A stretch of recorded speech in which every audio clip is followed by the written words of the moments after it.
Hello students, so again welcome back in another topic of conic section. Last time in conic section I discussed about ellipse.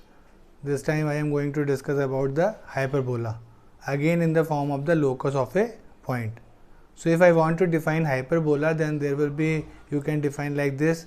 A hyperbola can be defined as the locus of a point which moves in a plane in such a way so that the difference of the distance from the two fixed point remains same or constant.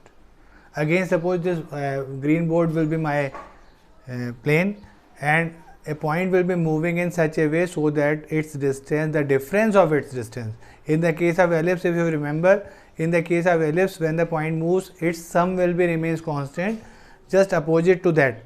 As you know that the mathematical equation of ellipse will be x square upon a square plus y square upon b square equals to 1, and for hyperbola that will be x square upon a square minus y square upon b square equals to 1. So that is just opposite of the ellipse. If I write down its definition, then it can be like this: a hyperbola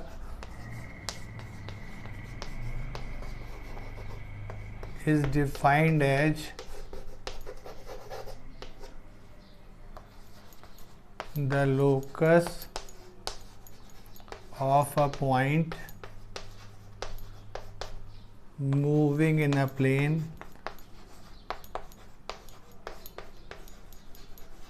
in such a way so that the difference of its distance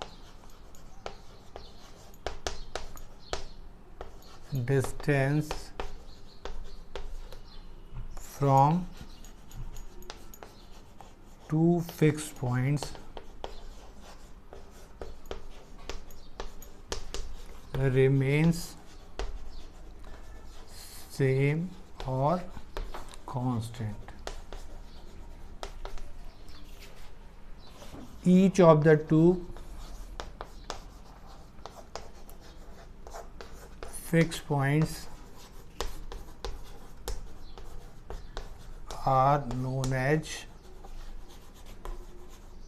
locus. So you wonder that how two focuses are there in case of hyperbola. So if you remember in mathematics, when we studied hyperbola, the hyperbola we will get in the form of twins. Actually what we will suppose that actually two cones just opposite to each other will be cut by a plane. So we will get two hyperbolas.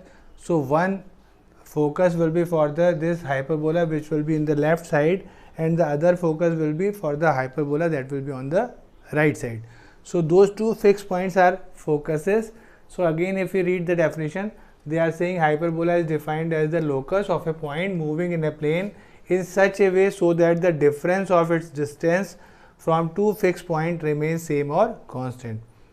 So if in this case, suppose in this figure, as already I have drawn in rough in very simple freehand sketch, there will be this hyperbola, and this f1 and f2 will be focus 1 and focus 2, and this point will be the vertex, that is the first point on this hyperbola, and this is v2, that is the second vertex of the second hyperbola.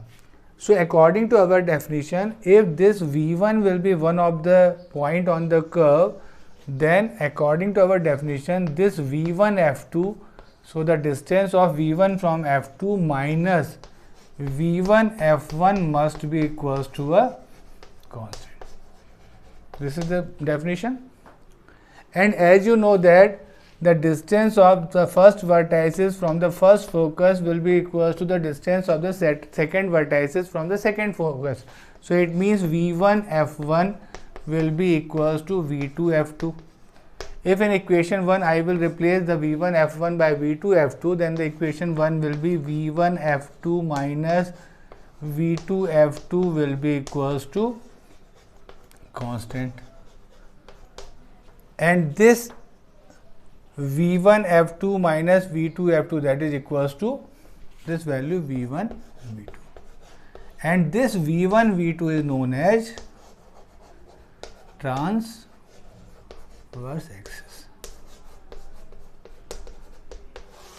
So in this particular method, what we are going to do, we are going to justify all those points which we got in the plane, that will be in such a way so that this difference will always remain equals to V1 V2. With the same logic you can justify for the point V2, and same way other points I can mark also with the help of the same method. Again, the name of the method is known as arc of circle method, or people will also call that intersecting arc method. So this arc of circle method will be for the ellipse as well as for the hyperbola.